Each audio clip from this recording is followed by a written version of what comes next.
السلام علیکم ورحمۃ اللہ وبرکاتہ۔ پوچھا گیا صبر کرنا کسے کہتے ہیں؟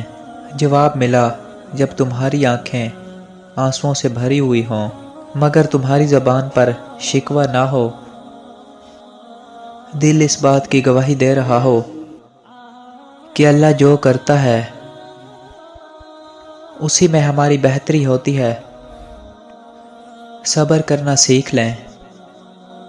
اللہ سب جانتا ہے، وہ جانتا ہے کہ آپ کب کن وقتوں سے گزر رہے ہیں، اور اللہ وقت بدل دیتا ہے کیونکہ تبدیلی کائنات کا اصول ہے۔